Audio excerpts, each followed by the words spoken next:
Places, everybody.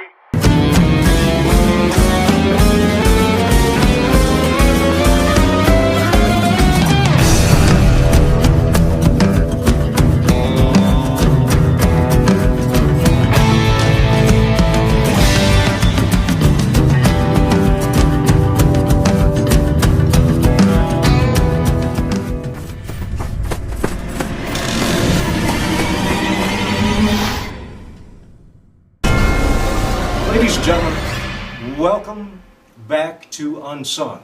Episode, I'm going to say 10, holy crap, of Season 2. Today, I have a guy with me, and how do I explain this? How do I be honest about this?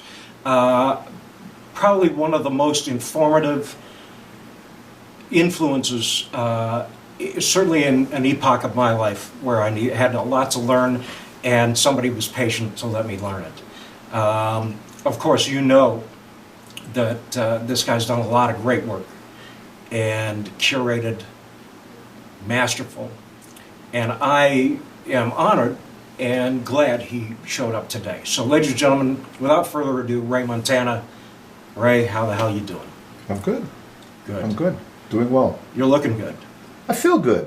You know, I mean, at my age, you know, to be able to say I feel good is a good, you know, I'm dealing with some health issues over the years with my knees being replaced, my hip being replaced, but, you know, that's par for the course when you enter your sixth decade. But yeah, no, I feel good. I'm happy and I'm content and glad to be here.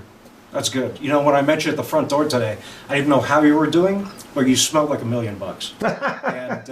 And I even commented, because I too am kind of a cologne guy, or just like to smell half decent when I go out in public. Yeah. So man, you know, let's start this journey. Okay. You and I. I mean, you and I have a history, of course, Mm-hmm. and you know, like I alluded to in the opening, it's something that I don't forget, that it still informs me today, and I carry it with me. But let's go back to the Ray Montana who sprouted into the world. And I'd like to know where you were born, what that looked like, and maybe those younger years of influence musically, of how you actually felt like you got bit or intrinsically just always had this thing. Mm-hmm. What was that? Where are you going, sir? Regina, Saskatchewan. Born in Regina. Started playing guitar at about 6 years of age. Took lessons for the first 3 years or so. And then, yeah, I met a fellow. You know, back in those days, I don't know, like, I guess playing guitar was a cool thing to do. I guess, you know, everybody had to find their own thing to make them feel cool. So I remember, like, walking around the neighborhood with my guitar on my shoulder, no case, just walking around, you know, I guess saying dig me or whatever. But I think what I was in searching of, I was looking for like-minded souls, and I found one. I found a fella actually named Leonard Dumont. I still remember his name, and actually we still keep in touch once in a while on Facebook. But he was sitting out on his steps of his house playing guitar, and he had this oddball-looking guitar. So I went over and introduced myself, and that became about a 2-3 year relationship of him teaching me some chords and teaching me some licks and introducing me to some of the music that was popular at the time. And that's kind of how I started. And back then, I forget the radio station. There was a radio station in Regina that used to play easy listening music. And even though rock and roll was king, we're talking like 1962 or 63. Even though rock and roll was king, I heard Tony Mottola. And the only reason I know that is because I looked him up years later. And they were playing Tony Mottola on the radio, and it was kind of like jazzy. And I really liked it. It it talked to me. And so even though I played rock for my first, I don't know, my first 8 years, I guess, then I started branching out and getting into blues and jazz, listening to people like Mike Bloomfield. He was a big influence early on, and Albert King. And then by listening to like Paul Butterfield's blues band, I started getting into horn players, like horn sections. And that kind of took me into the jazz area. I was really, really young when I started getting into jazz, really young. And the Regina Public Library was an amazing resource. I used to take records home daily from the Regina Public Library. I discovered all kinds of people like, you know, Coltrane and Miles Davis. First time I listened to Coltrane, I said, what the fuck is this? And I think it was A Love Supreme, or maybe even one of his more outside albums, like Interstellar, what was it called? Interstellar Space, I think. But yeah, I couldn't get into Coltrane at all. And then somebody said, oh no, you gotta check out Blue Train. So I checked out Blue Train. This is like, I'm really young, I'm 12, 13 years old. And I went, oh, I can kind of understand this a little better.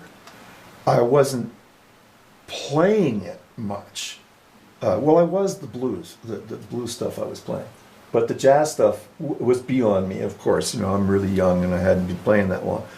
But I listened to it all the time and was really inspired by it. And it was, so to me, it sounds like it was sowing seeds, even though you didn't understand the concept. Yeah, kind of, yeah. Yeah, it was really cool. I mean, it was a great growing period in my life. Like there was so much, and you know, growing up in Saskatchewan, you know, as I mentioned to you before we started taping here, it's a combination mostly of country and classic rock, you know, or well, back then I guess it just would have been considered rock. It wasn't. There's nothing classic about it. We hadn't got to classic yet, but yeah. So I you know, I was listening to. Like I said, I was listening to jazz really, really early on. That it was just something about it that I went, wow, I like this. I don't know what it is.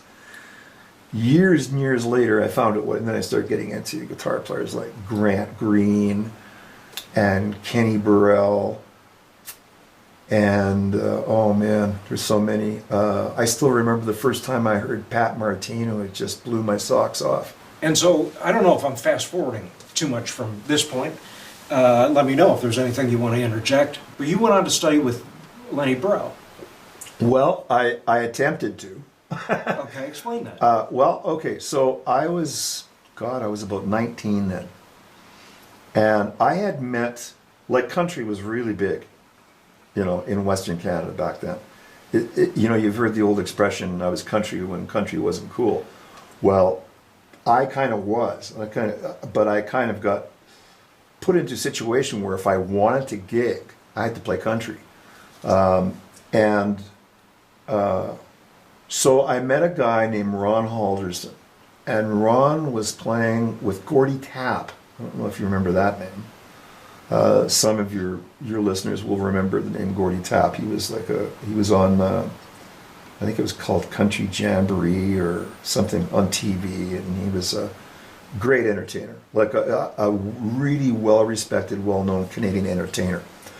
And Ronnie Halderson was playing with Gordy Tapp, and I met him briefly in Regina. And then there was a record store in Winnipeg that I used to drive to get my vinyl, because there was nothing in Regina. You know, there's nothing there. Like it was, you buy your records from the Bay or, you know, Simpsons downtown or Eaton's or whatever the heck it was. Right. They were all. There wasn't any Sam the Record Man. No. There wasn't anything like that then. And but there was a store in Winnipeg called Opus, and they had the most awesome jazz collection section that I had ever seen. It was like, you know, going in there for me was like a kid going into a candy store. And I would go there like once or twice a year to buy all this fusion stuff that I was into by this time. Like we're talking like Dave Liebman, Lookout Farm. Started becoming a big fan of John Abercrombie's. So like a lot of Jack DeJohnette stuff, you know, all that ECM stuff. I was getting into a lot of that. And so I called Ronnie Halderson, could I have his phone number, and I said, is there anybody in Winnipeg that's like a good jazz teacher? Because, you know, I want to learn. And he said, well, Lenny's in town. And I was like, okay. Like, I had no idea who he was talking about. At the time, he was on a methadone program because he'd gotten busted, you know, for heroin use. And so I went over there. I had a friend of mine that I grew up with in Regina that had moved to Winnipeg, and the two of us went over there together and knocked on his door. And, you know, this little voice saying, who is it? And I said, my name's Ray. I got your address from Ronnie. And he went, Ronnie who? I said, Ronnie Halderson. Oh, okay, just a minute, right? It's this little tiny voice. So, and then he comes to the door in a minute or two and opens up the door, and here's this like freaky looking long-haired hippie dude with a long Japanese type kimono on. The smell of incense everywhere. And, you know, he invited us in, and we went in, and he had these like really cool, like beautiful Persian rugs everywhere. It was just like total hippiedom, you know. And I got to tell you, you know, we haven't talked about any of this, but I was a true final stage hippie. Like when I was 12 years old, I was like walking around bare feet. I had beads. I went out and bought the Nehru shirts. You know, seriously, I was just looking for my thing, whatever that was. So anyway, he says, give us a minute, I'll be right up. So he goes into another room, and I'm standing there with my friend James, and we're looking around, and there's pictures on the wall of him playing with Chet Atkins and George Benson. I said, I don't know who this guy is, but he must be really good, right? Mm-hmm. You know. So we arranged I told him I wanted to take lessons. And at the time, he had about 6 guys, I think, in Winnipeg that he was teaching. But Lenny was like really unpredictable. And we were getting set up to start taking lessons, and he took off. He came out here. And I think what happened is he went to Edmonton. Did you actually then never take a lesson with Lenny? I didn't. You didn't? I didn't. Oh, shit. But I had lots of great conversations with him. Did you have to pay him up front? No. Okay, good. No. Good. But I remember him telling me, it's like $40 a lesson. He said, I know that sounds like a lot, but we'll go through a lot, you know? and it was a lot for back then. Oh, no doubt, man, $40. But, you know, in the big picture, $40 was nothing, you know? Right. And I had saved money and stuff, so I went there with money. I didn't work while I was there or anything. I just... Did you ever end up around Lenny Bro at any other time then? Well, I saw him at the Ting once, which was a place in it was like a coffee house in Winnipeg that was, you know, I also saw a band there called Mujaja. It was a great place, but that was the whole vibe back then. They had these coffee houses everywhere. And I played a lot of them. It was like so different the gig situation back then from what it is now. Right. I mean, the coffee houses were great. You know, I loved playing. I played tons of them. Well, and I haven't played a lot in Winnipeg, yeah. But a lot of people that I know have played there. I talked to Ken McRae actually about this, and several other people, and they've stated that Winnipeg actually really has this overall sense of inclusivity to it. Would you agree with that? I can't say. Yeah. I don't know. Yeah. I didn't get that close to it. I mean, I played Winnipeg years and years later, but I was playing with country and country rock bands, and so we would play certain clubs, and you know, it was a whole different ball, because that, you know, the whole, you know, peace, love, dope, psychedelia, the whole thing had dissipated by that time. And like we're talking, when I played country there, it was like the mid 80s, yeah, mid 80s to early 90s, you know. And so that whole coffee house vibe, which I really liked, it was long gone. Yeah. Yeah. Let's move you on a little bit. Sure.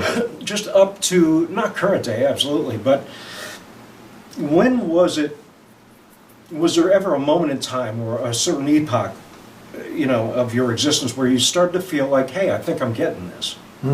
Did you ever get a sense of that? Because, of course, I went on, the reason that I say it that way is because, I went on to learn so much from you. And Mike and Clark and I talked about this. And in one respect, I learned a lot just because I could finally play Gavin. I could really express. There was the canvas there now to express the things that I was learning. Yeah. And exposing everything I didn't know. So in the same sense that, I was playing, some of me, I was learning that I didn't know shit. And so when you played like a 3/4 phrase, or I had to play a tune in 5, I mean, that was just a major on-stage education for me. And one that I had to get to very quickly. Well, that band certainly stretched. There's no question about it. That I don't know, I guess it was about 4 or 5 years I had that band, but that band stretched. I mean, we got away with a lot of shit that we probably shouldn't have gotten away with, considering the venues we were playing.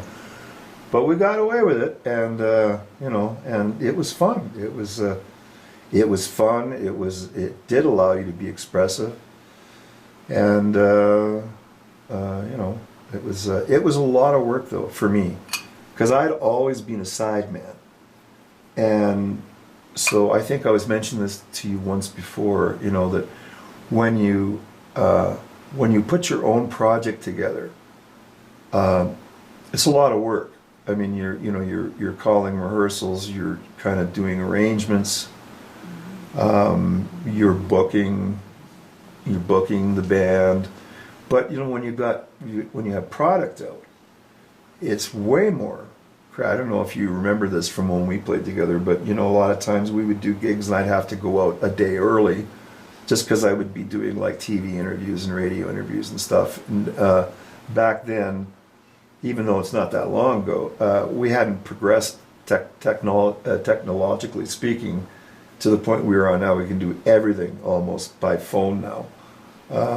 But back then, you had to, especially TV interviews. I mean, you had to be there, man. You had to be in the room. So now you can Zoom that shit. Yeah. All of that was just so much work. And I mean, I had a girlfriend at the time that was living with me, and she helped out a lot. And we brought in a couple of other people that helped out. And still, it was a lot of work. So having been a sideman all my life, all of a sudden I'm put in a position where I'm leader of the band. And I didn't like that so much. To be really honest with you, once the band was done, I was really happy to go back as a sideman again. Right. But let me stop you just for a second, because what I'd like to do is talk about the record. The one record in particular, the one that my brother, Mr. Rishka, was featured on, and what an amazing album. Well, he was on both of my albums, actually. Yeah. I think I'm probably talking about the first one with Lucy in the Sky. Oh yeah, that's the first one. Yeah. So, obviously this was not only a labor of love for you, but something that you needed to do, and that you wanted to do, I suppose. I kind of felt obligated to, because I was in the business for so long, and I had, because of my experience being a road warrior and playing all over Canada and the States, I had sort of garnished this reputation. And so a lot of people kind of, put the boots to me, like, you need to put a record out, man. It wasn't about fame, or it wasn't about anything other than trying to make good music. And so, yeah, I forget. Let me ask you this. Yeah. How did you feel about that record, that first record?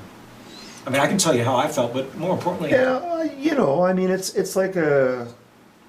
it's always a labor of love, although, you can go back and listen to it and go, Jesus, I would have done this differently or that differently. And I made some choices that on that record that I certainly wouldn't have made today. But then, I don't have the same experience back then that I have today, so it's a different perspective, you know. But I'll give you an example, like you're talking about the Lucy in the Sky, the Beatles medley that we did. Yeah, yeah. So I was playing a gig, because I'd been playing the Beatles medley for about a year or two, I guess. And we were playing at the Nash. I don't know if you remember that place. Of course. Yeah, Ninth Ave, right? Yeah. Yeah, In Inglewood, yeah. I was playing there, and I was doing the odd gig at the Nash with Kelly J. And so Kelly knows everybody in the industry, right? I mean, he's just been around forever, and with his, you know, his association with Crowbar and all that, he just knew everybody. So the Lincolns were coming to town to do a gig for I think it was the Calgary Organ Festival.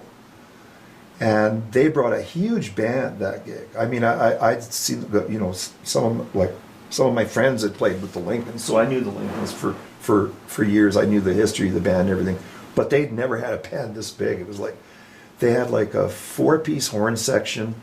They had a drummer. They had 3 keyboard players, 2 guitar players, 2 vocalists. It was a big band. yeah. You know. What year are we talking? Oh, jeez, I don't know. When would that have been? 80s still? No, this would have been the 90s. We're talking about 97 maybe, 98, something like that. Okay. I could be off a year here or there. We were doing a Friday, Saturday at the Nash, and one of the nights, I think it was the Friday night, Doug Riley came down and played with us. So Ron Cassat was in my band then. Nice. And Ron said, well, there's no fucking way I'm going to play organ. Doug Riley's here. Because I think another friend of ours, Brock Gillis, had his B3 in there. Another nice. Yeah. Yeah. So Ron said, no. Like, we're talking like one of the best Hammond players in you know, in the continent. Yeah. You know, I'm not going to play Hammond. Like, he'll play Hammond, I'll play piano. So that's what we did. And we did the Beatles medley. And I turned over to Doug and I said, you know, there's a lot of shit going on in this thing, like a lot of changes and stuff, because he was just kind of sitting in jamming with us, right? Yeah. I said, you know, if you want to sit out or you want to play along, your choice, you know, whatever. So he said, well, I'll just listen. I said, okay. So we did the Beatles medley. And sometimes when we first started doing it, I think that was one of the first times we did it, actually, at the Nash. And there was like, I even said to Ron, I said, I don't know if we should do that one in here, in this venue, because they were like hardcore blues, sort of rock. And so we did the song. And there was this minute of, well, not a minute, but there was about, 10, 15, 20 seconds of silence. And I thought, oh, shit. I'm thinking to myself, they don't like this. And the whole crowd stood up. We got this ovation, right? And then after that set, we were sitting off to the side, and I was talking with Doug, and Doug said, have you recorded that? And I said, no. He said, you really need to record that. Well, let me talk about that Yeah. song in particular for a second. I mean, the whole Yeah. record, it's somewhere. I still have it. Yeah. I know I do. But that song in particular, playing that tune, that medley, was just... Oh, yeah, because you would have played it with the group, Of course, right? I played it every night. Yeah. And playing that song was just always such a challenge. Mm-hmm. Because whenever you play composed, right? So even though the structure was there and all the arrangement was there, there were certain things you had to do. Yeah. There was still a certain compositional element that challenged me every night. Like, tonight doesn't feel like last night. What are you going to do? You know what I mean? Mm-hmm. And those opportunities, you wouldn't play it the same either. And so then I'd have to react, Yeah. adjust and move to that, Well, there's a that lot space. going on in that song, Like, in how many that movements were there in that tune?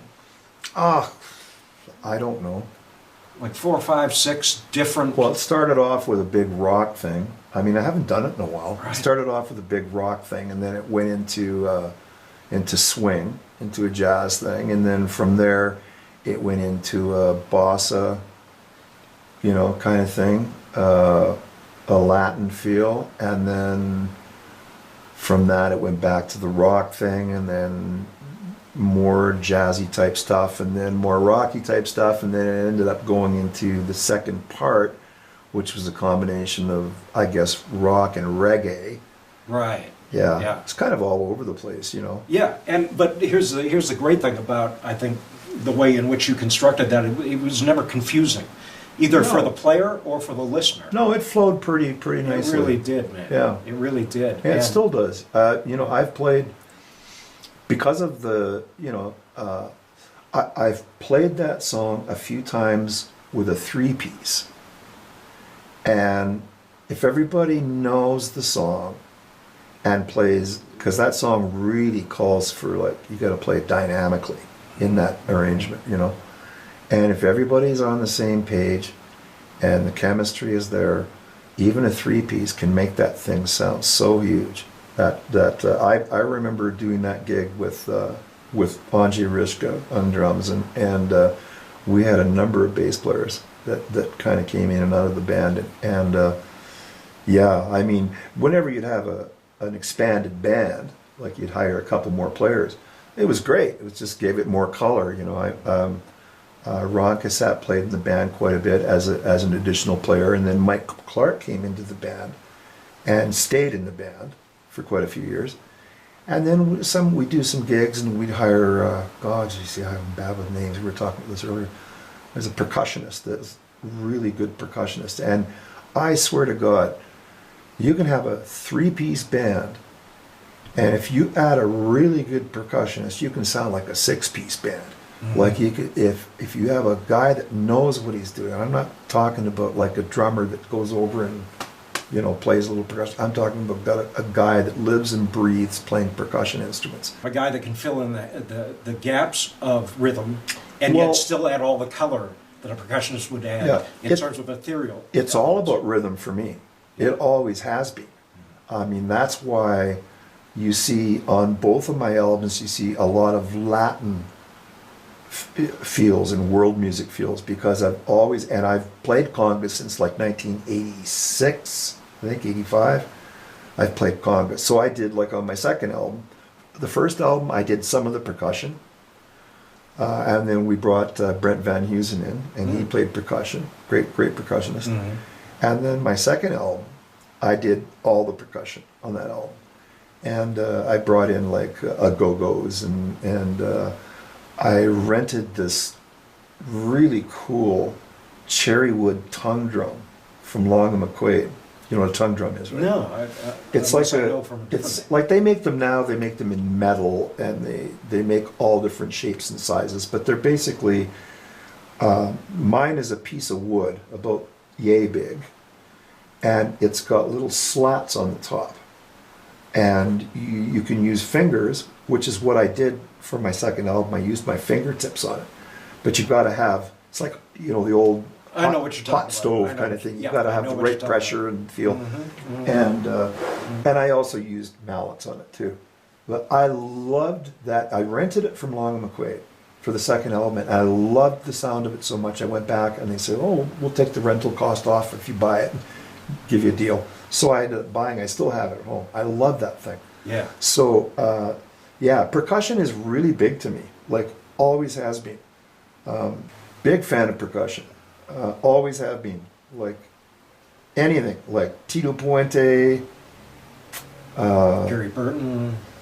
Yeah, Gary Burton. Yeah, big fan of his. You know, when he was doing stuff with Steve Swallow and Pat Metheny, and even before that, you know, when he was doing stuff and Larry Coryell was playing in his band, and yeah, there was like, it's great stuff. I've always liked percussion and I've always been attracted to it. I'm going to go back a little bit because you mentioned something about we got away with it. You made the phrase, you gave the phrase, we got away with it. And I think more than got away with it, I think that at a time of musical education, from a listener's perspective, from an audience perspective, things were starting to wane. Seemed like to me. Are you talking about when I was doing the Ray Montana band? Like, well, yeah, like some of the stuff that we would do might not be conducive to the club that we were playing at necessarily. All the time. All the time, right? The Plains, you know, amongst many. Yeah. But at the same time, I don't know that they put up with it. I think they actually, and how do I explain this? I think the audience appreciated the fact that they weren't being patronized. That's how I felt about it. When I played, and you'd stop for a country audience, Yeah. and people would explode Yeah. with Well, applause. Here's my take on that. Yeah. So we all were professional musicians, seasoned players. We all had good tone on our instruments. That's important. So if you have good tone and you have a good feel, and you're not spending the whole night. We never spent the whole night playing what the audience wanted. You know, exact opposite of that. I mean, we would play some of the stuff. We would play enough of the stuff that was more generic, easy for them to relate to, than some of the other stuff that we were putting in our sets. But we managed to juggle it enough to make everybody happy, to make the crowd happy and make us happy. Right, as almost musicians. like when we had almost pissed them off. We'd give them, Mustang Sally. We probably never did because We never I think did you that. refused. But something to that. I think we did a Ukrainian disco version of Mustang Sally at one point, but they even that probably fucking they even kicked accepted ass. that. But no, it's true. It's true. We did get away with a lot in that band, and I have to say, kind of like I'm moving laterally here a little bit, but another band I played with was called Cowjazz, and it was the same thing with Cowjazz. Amazing band. Like, we would play clubs, in northern Alberta, Edmonton, Calgary. We had a lot of musicians coming out to see the band. Because the band was, like that version of the Ray Montana band that you were in there for a while. Both bands were really tight.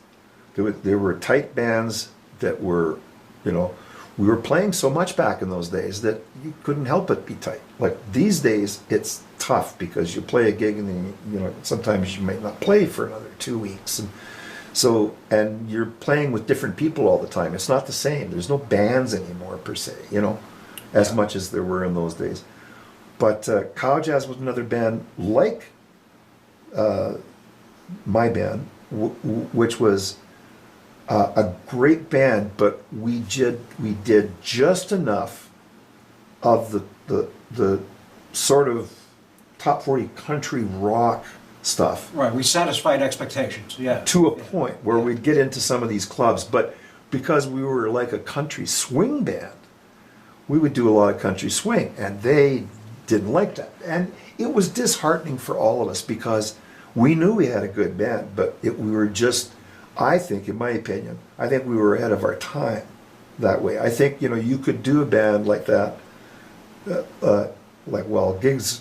gigs don't exist like they did then. Exactly. Like nowadays, it's all jams anyway, but people would accept that more now, I think, than they did then.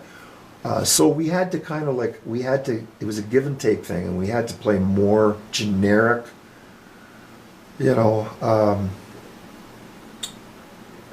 there used to be an expression for this. I probably shouldn't use it anyway. Use it. Well, if it Can't comes offend back- me. Yeah, no. It's like the lower common denominator music. Right, low-hanging fruit. Yes. Yeah, just it's stuff that everybody listens to in their car, and they go dancing was a big thing. They have to be able to dance, and they want a two-step and stuff. So if it's country, but Cowjazz was a great band but we were on that borderline too, just like Ray Montana band. We were on that borderline where we got away with probably more than we should have. But I was just listening. I just found some Cowjazz on my computer the other day. I didn't know what it was. It came up as CJ, and I went, "What's this?" And it was Cowjazz, and I've been listening to it all week, and it's amazing stuff. It's great stuff. Right. It was It's a great good, band. Right. Right. And isn't that the criteria that music is supposed to have? Well, Right, there's two types of music, right? yeah.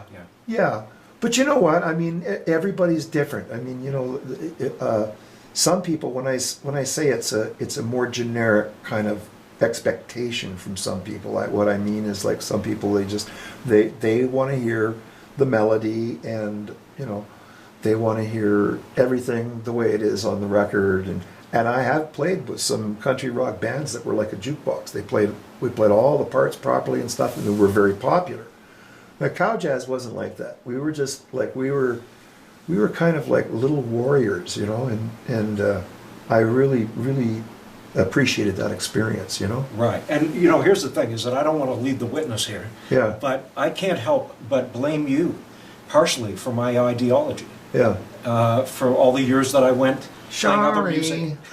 No, playing music outside. And let me define, because you might not understand what I mean by that. And what I mean is No, that I do. if there's one thing that band, or you, or a combination of the both, Yeah. taught me, was not to compromise. Yeah.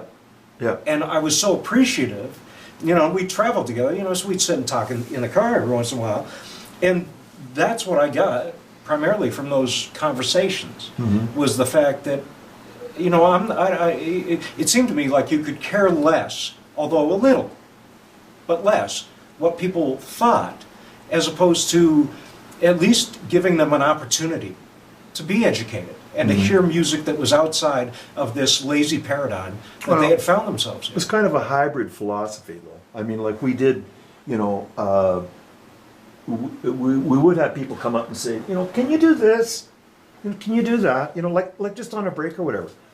And I'd always say, well, you know, we don't do that particular tune, but we do something like that. We do this, you know. So I was always, it was important for me not to alienate anybody from us, even though I guess some people might have perceived that we were already alienating because we were going so far out on the plank that we were getting to the edge, you know, of, you know, I've played with a few bands like that. Actually, you know, I keep bringing up his name because we worked in so many projects together. Angie Rishka and I, we played in a band called Yasso Watt, like W-A-T-T. And this was back in the early mid-90s, I guess, mid-90s. And it was such a cool band. We played like a lot of Motown stuff and soul stuff, but with a rock edge. And people didn't know what to make of us. I think that's going to be, you know, like, you know, when I start sniffing the daisies and leave this plane, I think that's going to be my, I think that's what I'm going to leave behind, is that, you know, he always did something different and took chances. Right, he didn't mind risking. Yeah. And, you know, I'll did tell a you lot what, of that. because do you remember what the hell's the name of it, the firehouse on 9th Ave? Yeah, Yeah. that a friend of mine used to own that, yeah. And that's one of the first times that I ever heard Ange. Oh, yeah. And one of the first times I ever heard you. Right. And I guess what I respect about that time, which I don't necessarily see in this epoch, is the fact that all you guys, whoever that was on stage at that moment, the only ones I remember being you and Ange, handed me my ass on a platter. I sat there and I went, so you think you're fucking serious, huh? Well, there's your... Well, we've all got experiences like that. we all do, but I'm saying Yeah. that was that for me. And there was a time, like I'm going to allude to you about what you said, Yeah. about the fact that what do you do now? You play every 2 weeks, and you play on a Friday or a Saturday. Yeah. And you're always playing with different cats, no rehearsals, no arrangements necessarily.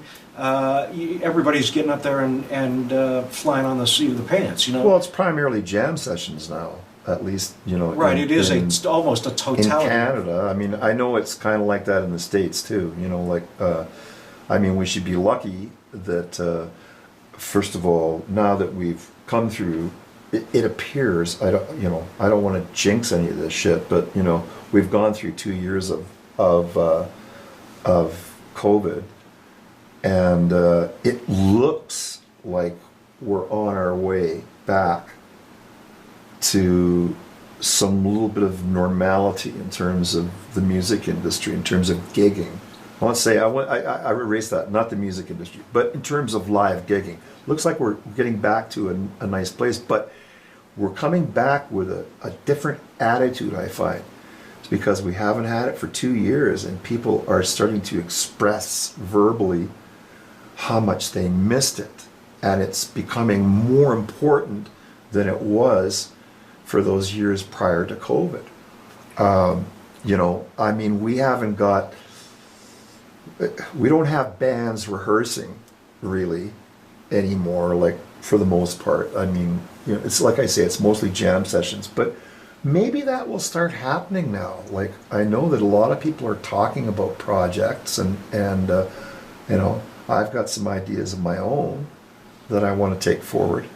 So maybe that'll change. But the good thing is that now, hopefully, this is a trend that will continue.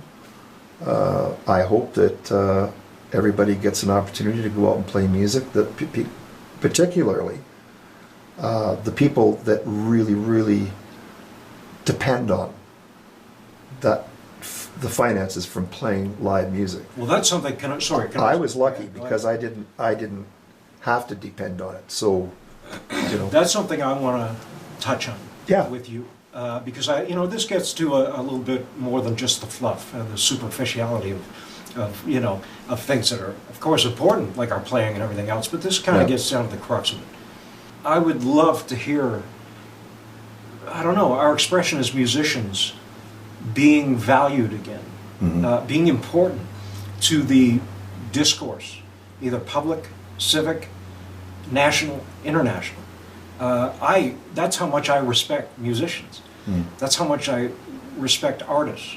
That I think that, you know, the arts and sciences were always put together, I think, for a reason. And that is because the arts were always the philosophy of science. What was possible, the dreamscape of science. And science went on to pragmatically work out whether or not something was true.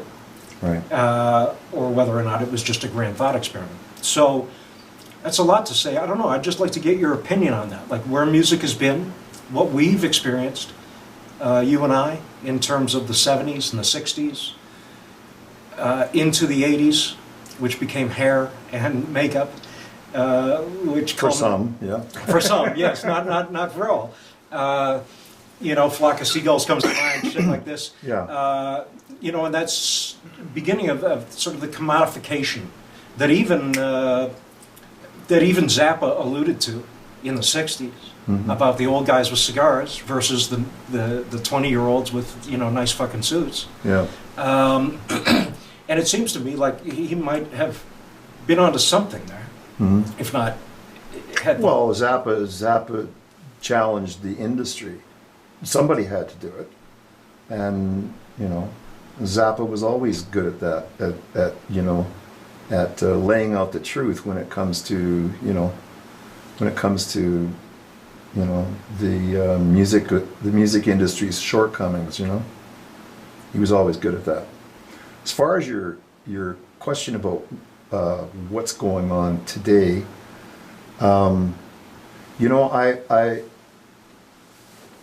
it could be just because I'm not in the loop, but I'm not. I'm wondering the same kind of thing. Like, why aren't we hearing musicians talking about what's been going on in the world the last? For me, it's. I have to say this. Maybe I'll piss some people off. That's okay. Won't be the first time I've pissed people off. But it seems to me, since Donald Trump took over as president, that we've lost something as human beings, and it's not just in the U.S. It's a worldwide spread of loss of morals, and if this interview gets done, which it will, I welcome anybody to look me up on Facebook and tell me who's out there writing about this, about who's writing music about what's going on in the world in the last 4 or 5 years, because truly it's a fucking mess. I think just in terms of what you're saying, I think the Yeah. black community is doing something Yeah, south of the border, yeah, especially in terms of art. It doesn't seem like we take on a leadership role there necessarily. And I think that with the writers I know and the writers that I would love to come on this podcast to ask those questions as to where is our voice. We do have something to say. I said with John Abraham here last week, remember, in the 50s and 60s, our fathers, our forefathers, and I mean the fathers we had right before us, they sat around pubs. They talked about politics. They didn't have to be a politician. That wasn't a prerequisite. Prerequisite was being human, yeah, right? yeah. And they talked about science. They talked about how to build a better car. They talked about how to build a house. But they talked about everything. So there's two elements there. Number one, being the fact that they could talk about the things we're so goddamn afraid to talk about today. There was no fear back then because there was ownership of it. Well, we're not afraid to talk about it today, Gavin. It's just that we're living in a different world now. We're living, you know, we were talking about this before we started the cameras here, is that we don't talk to each other anymore. We're talking to a keyboard and to a computer monitor. Like, we're not talking to each other. Like, we've really, really, really, really lost that. We've lost that natural communication. Like, what about, you know, sending love letters? We don't do that anymore. We don't communicate the way that we used to. And therefore, wouldn't you say, I'm going to add to that, because I agree with you. Yeah. But don't you also think that accountability comes with our ability to face each other, man to man, Yeah. other than through a keyboard, where I can stay autonomous, Yeah. and I can say whatever the hell I want, I can hurt as many people as I want. Yeah. But when I'm here, and this is what I found with this Yeah. UNSUNG podcast, Yeah. when I sit across from you, Yeah. I'm accountable to you. Yeah. I can't treat you like shit. Yeah. I have to treat you fairly. Yeah, yeah. I think that's, in some sense, that's what you're saying. Yeah, it is. You know, it's something that's, and you know, I personally, I mean, everybody's different. For me, like, you know, I've just started. I was asked to participate in a couple of jam sessions per week that happen on Saturday and Sunday.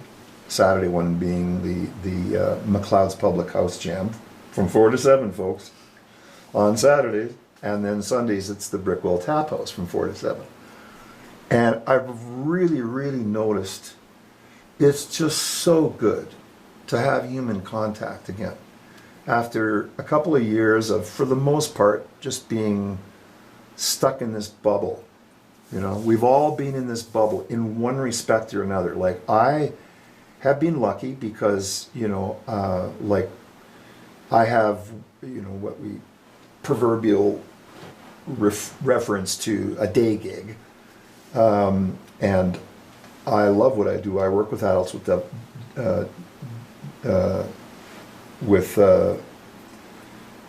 disabilities, and I love the work that I do. So it's not like I've been stuck at home, kind of, you know, minimized my bubble, but a lot of people have. So just in the last 2 or 3 weeks that we've been doing these jams, it's just been an amazing thing to see people hugging people. It's happening like every minute you look around, there's somebody hugging somebody else. And that was, I knew as soon as the COVID started. And when we had to, you know, delegate ourselves to live by the new restrictions, that was the big thing that I was looking forward to. Was let's get this over with at some point, and so we can hug each other again. Hugging is so important to me, and I've seen so much of it the last 3 weeks. I'm not afraid to admit that I've come home from a gig teary-eyed because I've seen so many people that I haven't seen in years, and they're just so happy to see me play again and to see everybody else play, and they're so happy to see their friends that they used to, you know, mingle with at these jam sessions and gigs and stuff. There's just a real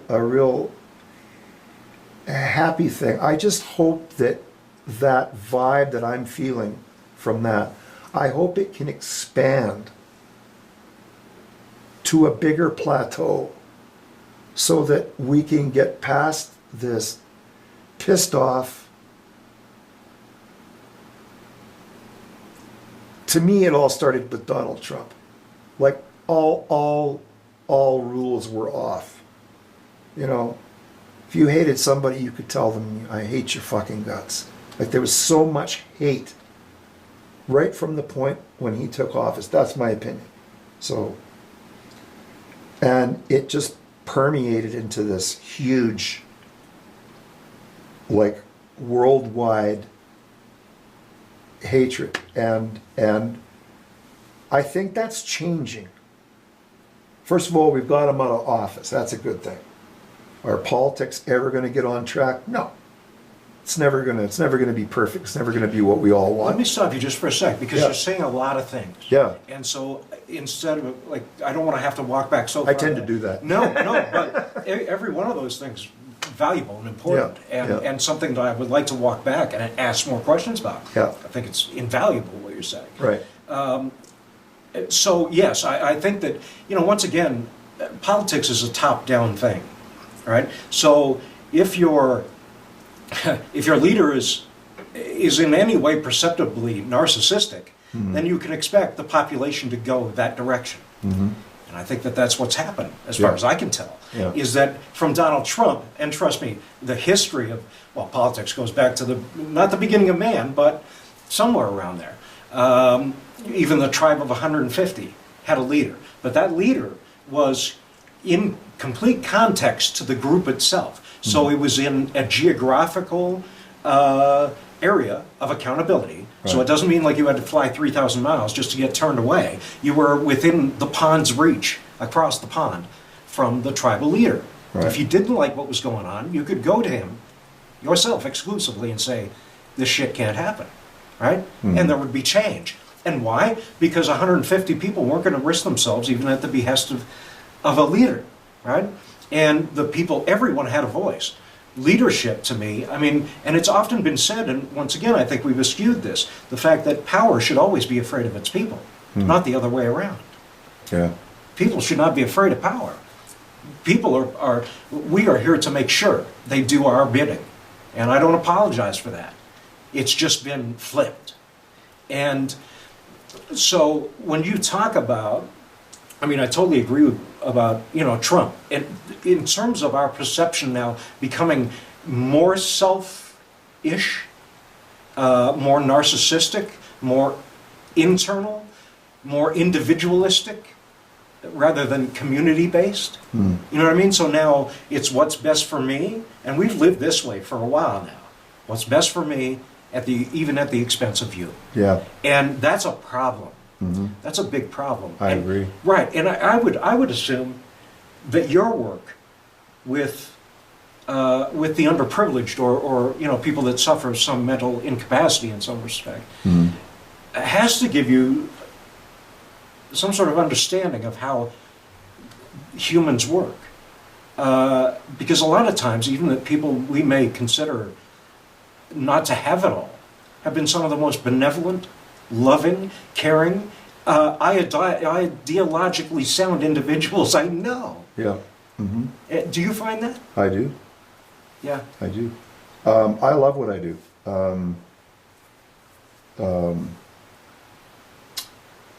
Let's see. When I was younger, for a short period of time, I worked at the National Film Board of Canada. And I decided every Sunday that I was going to take films home from the National Film Board so that my grandmother, her sister, a couple of her neighbor friends, and one good friend that she had that lived in downtown Regina, they would all either get like I don't know what they used back in those days, but it would be similar to Access Calgary. They would get vehicles to drive them. Sometimes I would go pick some of them up. And they would all sit around, I'd make them some popcorn, and put on these 16 millimeter films for them on Sundays. And it might not seem so significant, but for them, it was totally significant and was something that they looked forward to. I'm going to express something. So I left Calgary in 2001 and moved to Vancouver. And I was there with an ex-girlfriend, and we moved to Vancouver, and then a couple of years later we got transferred to this island, which was called Clemtu. And it's off the Pacific coastal area. It's between the mainland and the Queen Charlotte Islands. And we lived there and taught Aboriginal kids for 2 years. And I loved it, but there was nowhere to play. So backing up just a bit, like about a year before, well, while we were still in Calgary, before we moved to Vancouver, I got a kind of a record deal in Los Angeles with a company that was called Pharaoh Records, run by a friend of mine, Jim Cowan.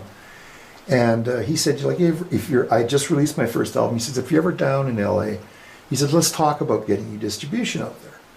So I went down to LA and I not only got distribution, but he asked me to be a part of the Pharaoh family, be on the label, which was very exciting. So all of a sudden I had all this shit going on. And that was before, I think, before you even joined the band. Actually, it was before the end of the band anyway.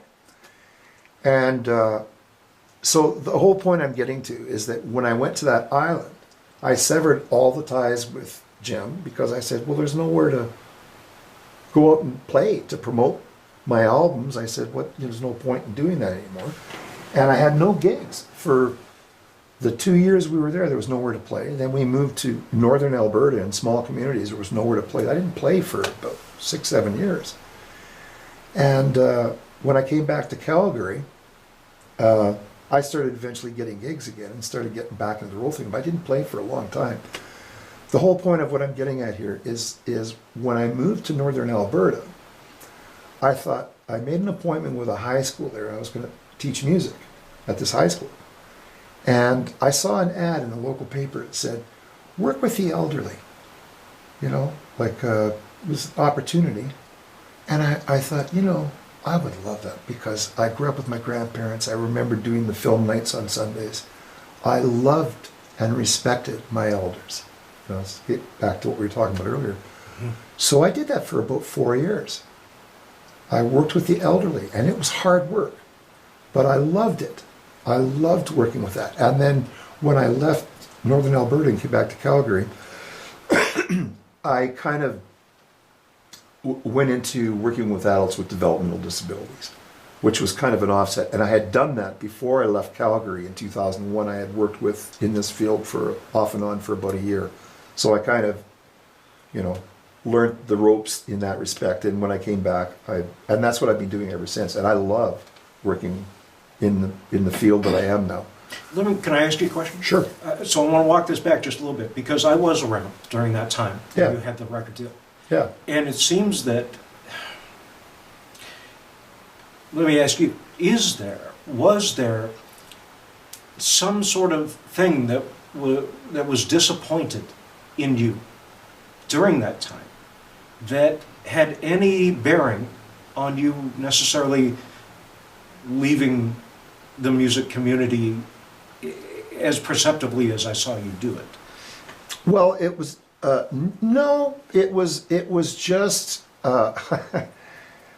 we had plans to move to LA, and I had a girlfriend that I was living with in Calgary, being within Calgary for a while, and we had plans to go to LA, and we sold everything that we owned with this idea that we're going to go to, because I had a pretty interesting situation that could have developed into something, I thought, down there that a lot of people would like to have and didn't have.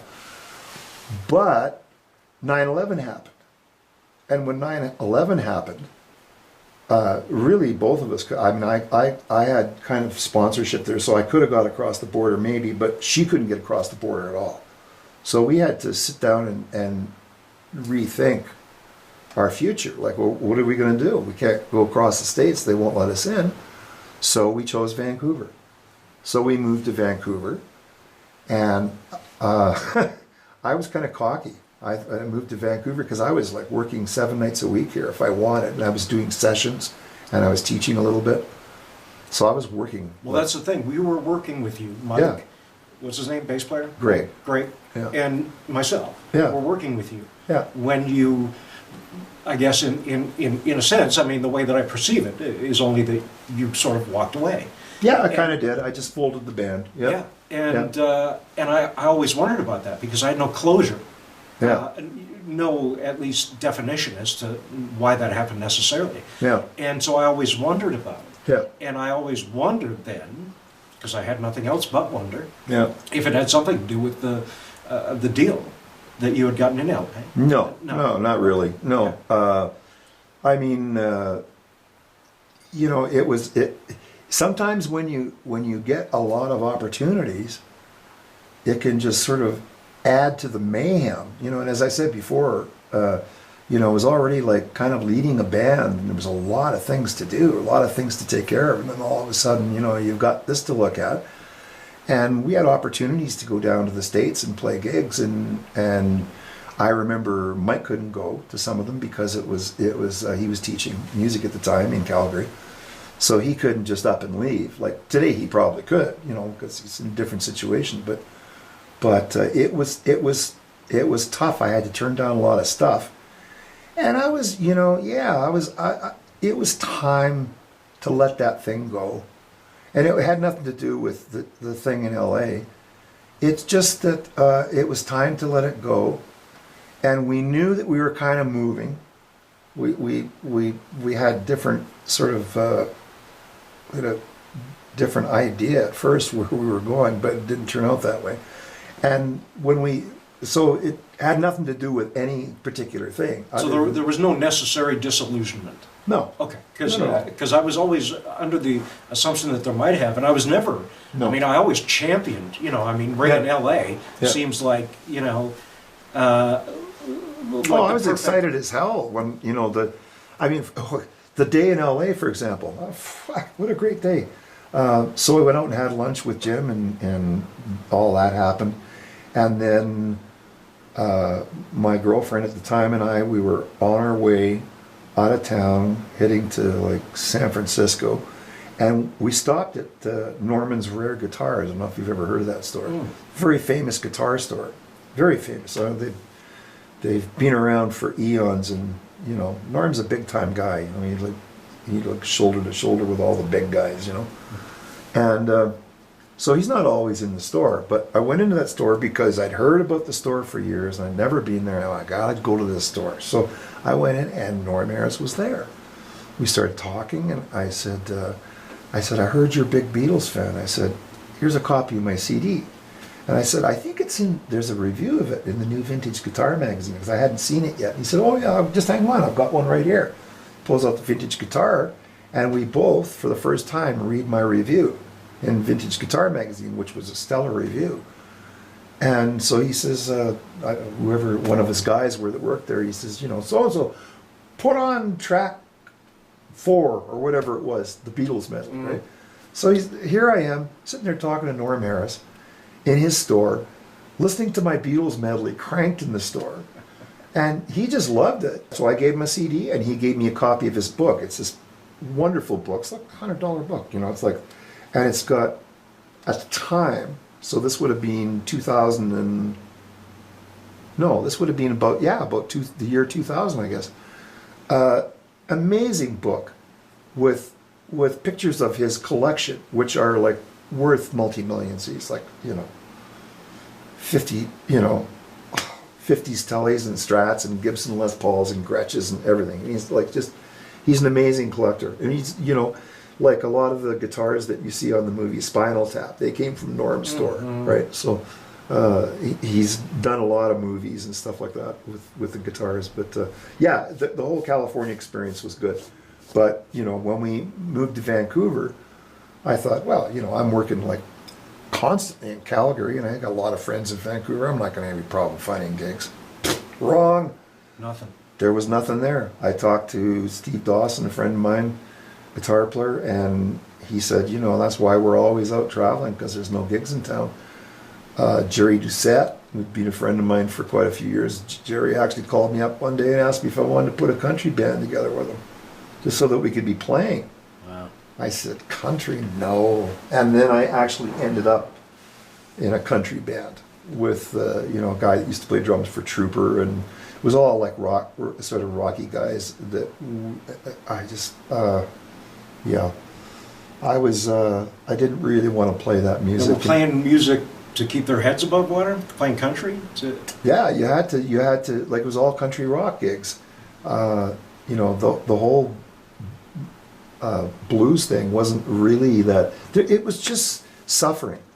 You know, there was a lack of venues, and venues had already gone down, like from being 6 nights a week down to 3 nights, and then from 3 nights to 2 nights, and now it's like single night gigs, and you have to really work harder to fill your week if you're a full-time musician, and requiring, you know, to be able to have enough money to live. Like some of the guys I know in Calgary, I know they had and I saw that trend happening.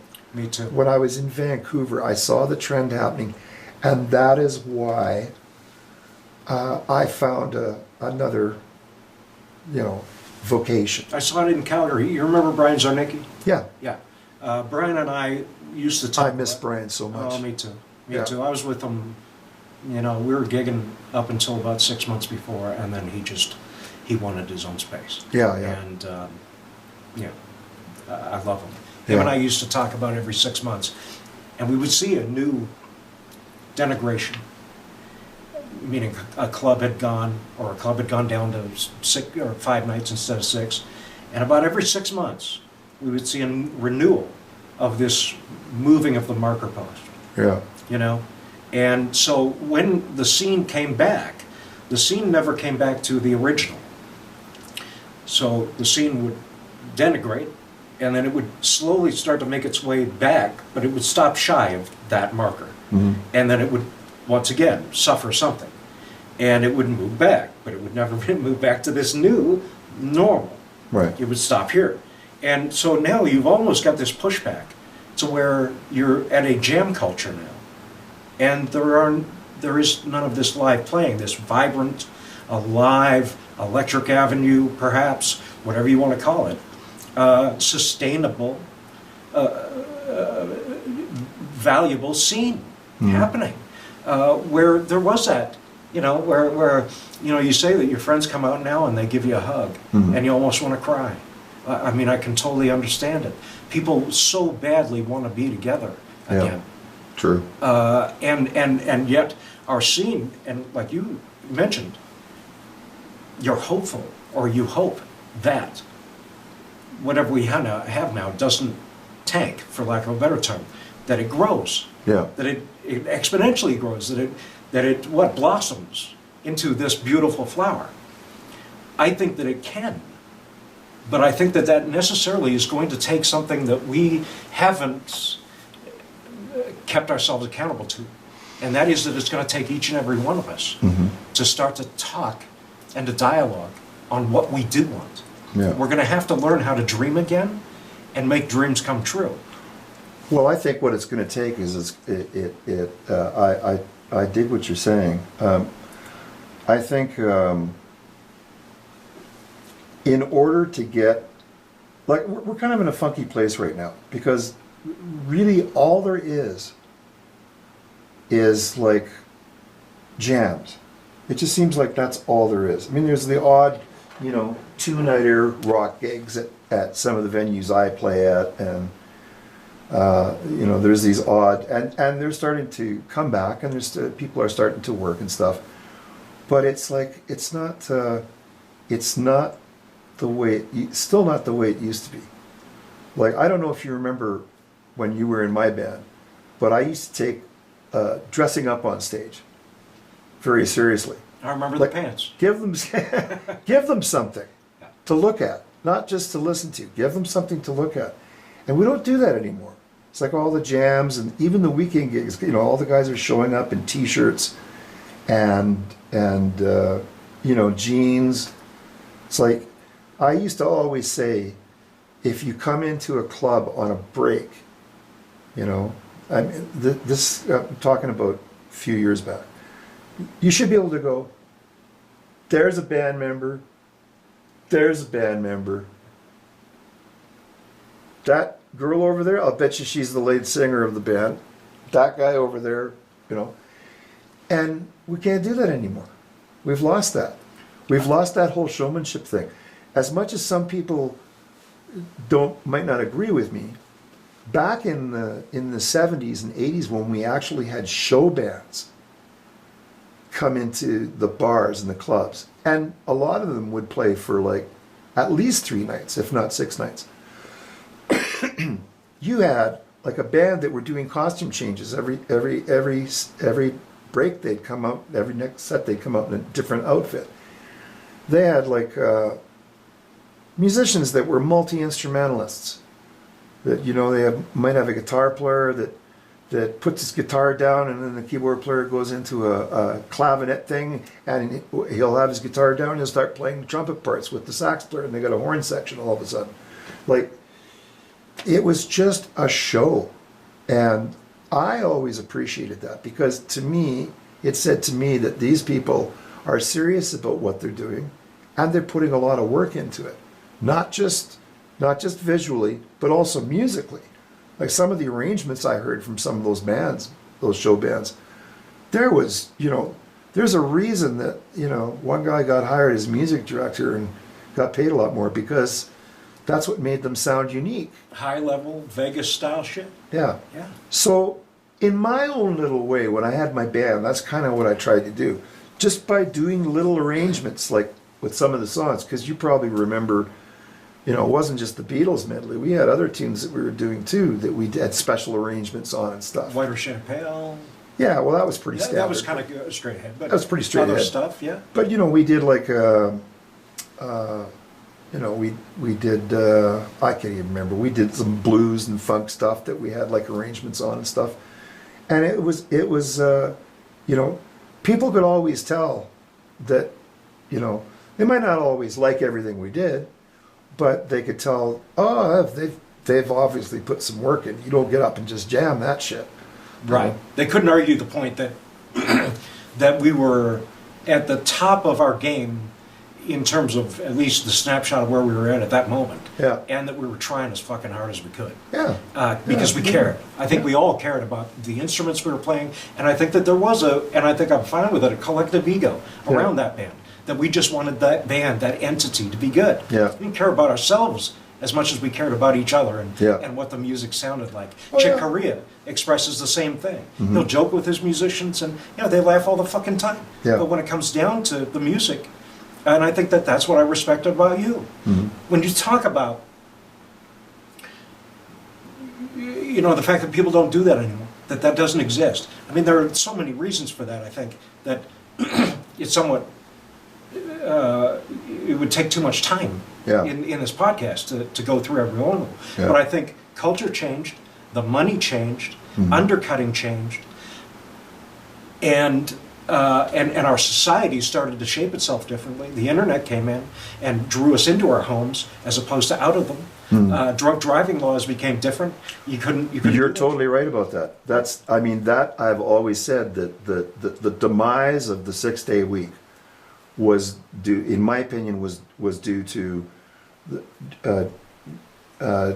drinking and driving laws. That was a big thing.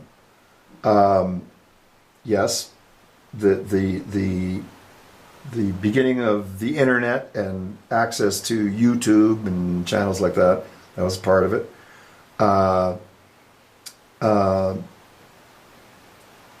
Like, what the heck was I now? So, like the YouTube thing, drinking and driving, eventually, because there was a time when we could smoke in the bars, and when the smoking bylaws came in, it was like all of a sudden they'd lost 50% of their clientele. A lot of people wouldn't.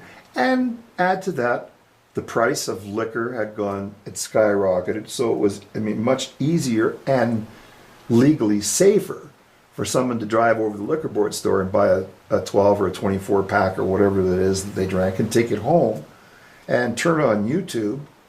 And instead of listening to the Ray Montana band, they can listen to Boss Skaggs or Chick Corea or whoever. And they can watch them too. And They can see the Stones in fucking Barcelona. They can. Yeah. So that's a big part of why that whole music scene disintegrated. I think through the 80s, you had this boom, through the middle part of the 80s, kind of the beginning of the 80s, through the middle part of the 80s.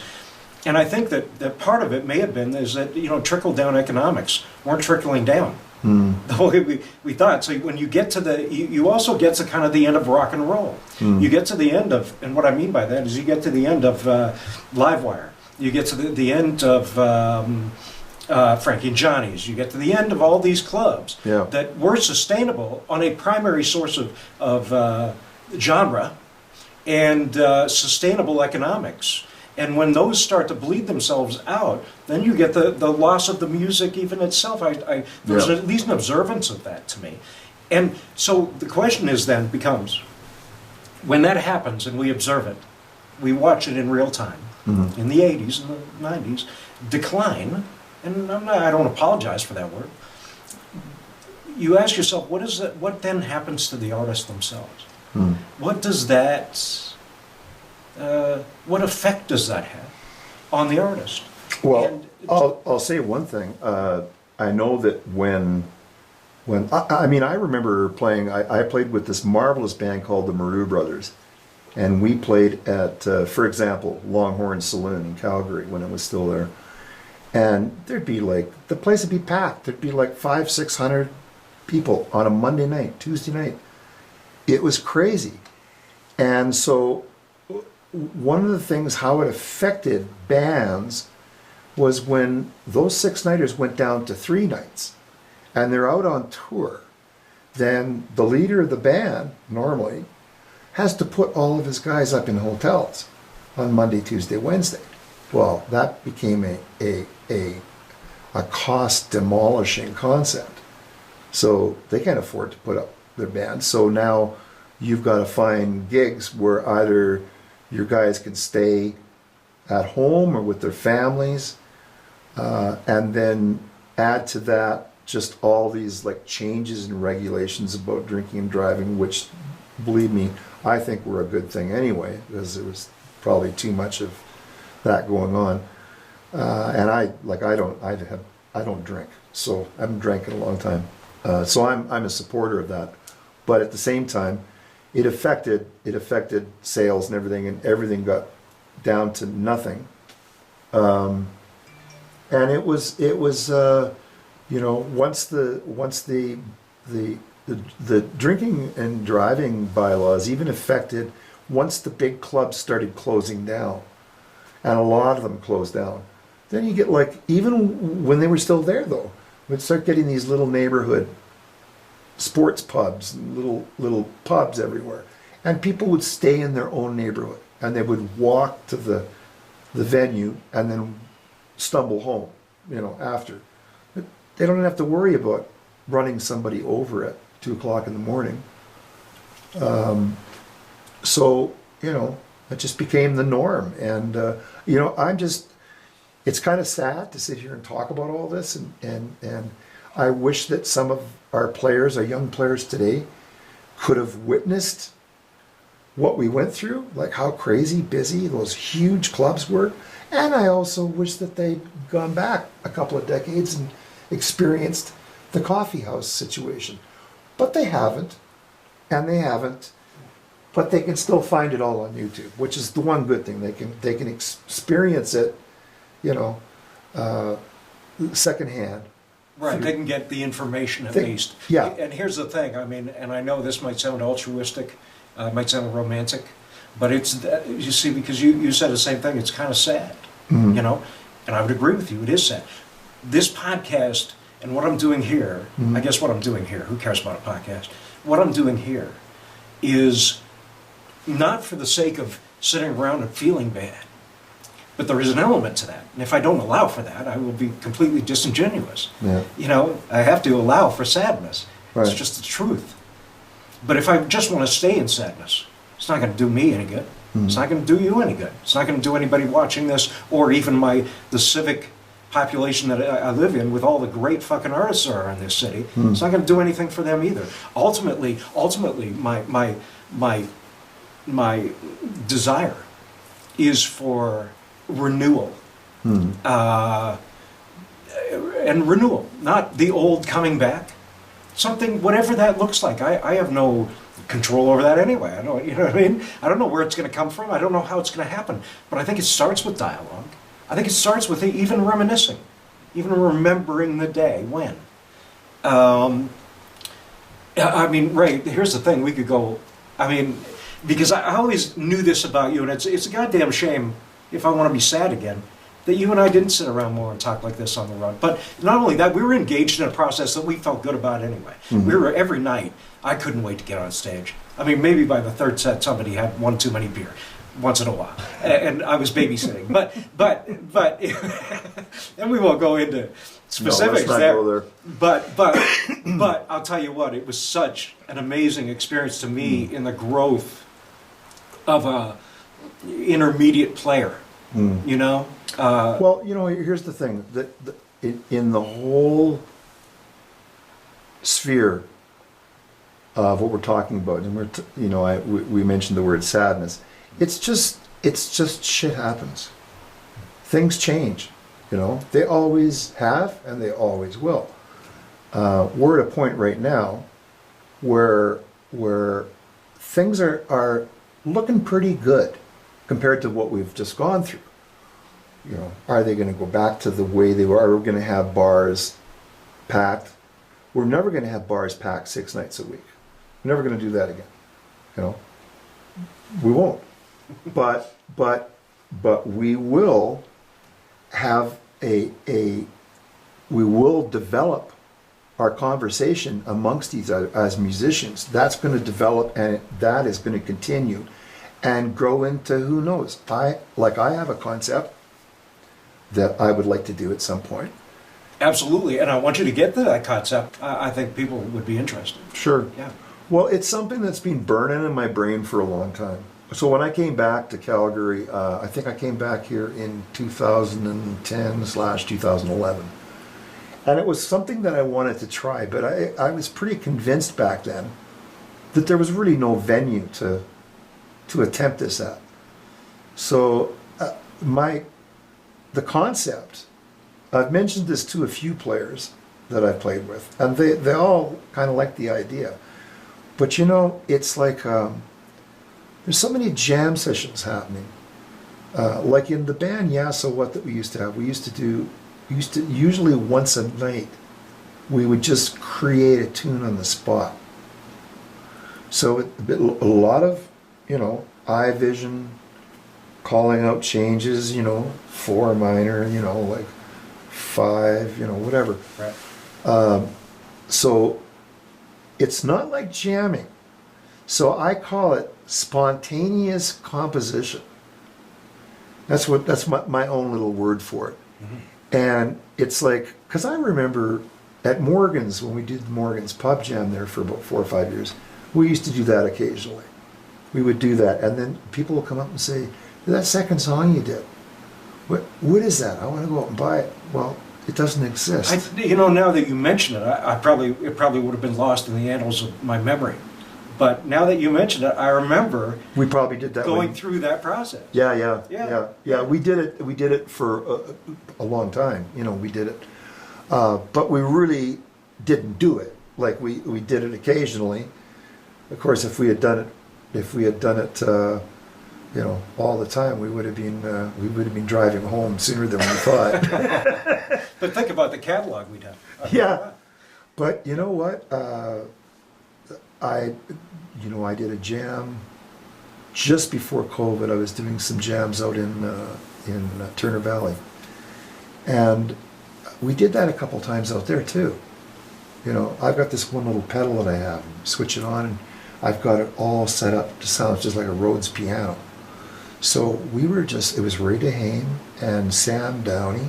Nice. And me, and we just started, because it was slow that day. There wasn't a lot of people in the club, so we started playing some jazz, and then we started mixing it with a little bit of funk and using the piano stuff, and then going back to guitar and stuff.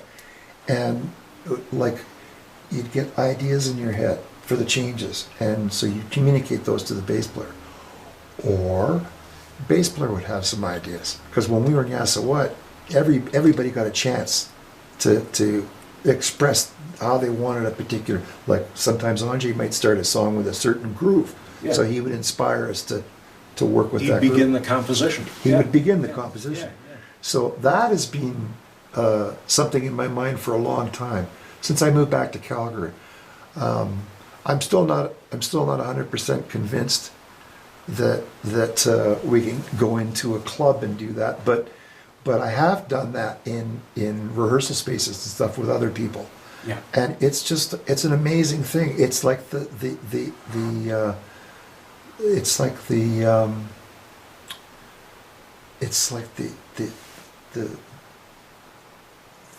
top level of creativity you can get to. You know, Well, I suppose it's using every element of artistic creation and Well, expression. You know what I on, mean? 'Cause you on need the ears. dime, Yeah. on the dime, because Yeah. you're thinking of chord changes, and then you're thinking, okay, so I've come up with this 1-4-2-5 change. Now I gotta think of a melody to work with that. So it's an amazing thing to do, and I hope that I get an opportunity to do it.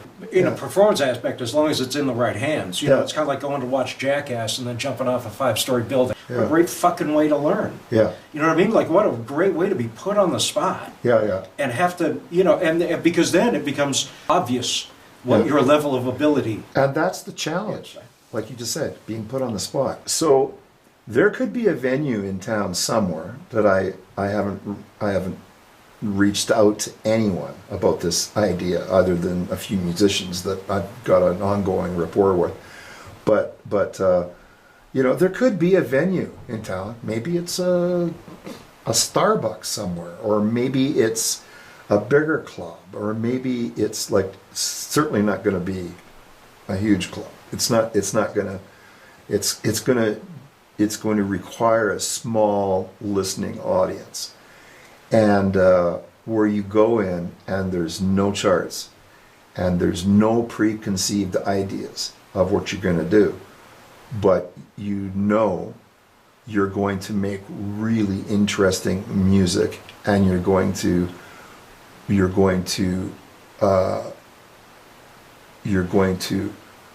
open your heart and your musical mind to those who happen to listen. And if they can appreciate that, then it could be a magical, a magical thing. I believe that there could be an entire civic population that could be open to the ideas and the understanding and the way we want to do things to an entire music population. Yeah. There's no reason that can't be sustainable again. I agree that at the moment, as far as I can tell, the world is shedding its skin. Yeah. There is a newness beckoning. It's like Michio Kaku. I don't know if you know who that is. No. But he's an astrophysicist and one of the scientists that was involved in string theory. Oh, okay. Yeah. And you know, they basically plan out 3 types of generations. So right now we are a zero-type civilization. Sorry, we're a zero-type civilization right now. The world, the Earth, meaning that we get our energy from fossil fuels and we do things a certain way that are somewhat archaic. A Type 1 civilization is what Michio Kaku and a lot of scientists believe is what we're headed to. As long as we don't kill ourselves in the process, we are within what a lot of scientists believe is 100 years of a Type 1 civilization. And so, if that is the truth, and if we're on that event horizon of really experiencing something new, then I think that not getting back to, but maybe opening up and questioning, what could that look like for art? What could that look like for the music community? What is it that we have to say that because of our fear in the moment, something like this thing you're proposing couldn't be bigger than sliced fucking bread in 20 years? You know what I mean? Yeah. And I believe that. And I understand that it can sound romantic, and I have no evidence that it's going to be true. everything could go to shit. I agree. But I tend not to want to think that way in terms of if something is going to grow, if anything's going to be better. I have to, number one, and ladies and gentlemen, if you'll give me a moment to gush, I want to thank you personally from the bottom of my heart, because I will never forget the experience of working with you and being educated by you without you uttering a word. Just by the fact that you played, and your playing was enough of an accountability to me to know I need to get my shit together. And there is no greater feeling than that if it's taken with humility. I went on to do, you know, to study more because of this experience, and to take that 10,000 hours. So thank you for letting me do that, ladies and gentlemen. I love you, man. I love this conversation. Man. Love you too, man. Yeah. It's been a long time. We haven't had a chance to talk. No, we haven't. And I'm glad we're a little older. Yeah. You know, just so that we can sit without pretense. Yeah. You know, without the ego of the young. And just really... well, I'm way older. I guess, right? Hey, we've all got some mileage on us, especially me in the last 10 years. Yeah. And ladies and gentlemen, I'm coming back at you in a week. Another really, I think, eye-opening and necessary conversation with an individual I'm sure all you know. Until then, love and respect to everybody out there. Be well, and we'll see you soon. Bye. Peace. All right. Fucking thanks, man. Thanks, man.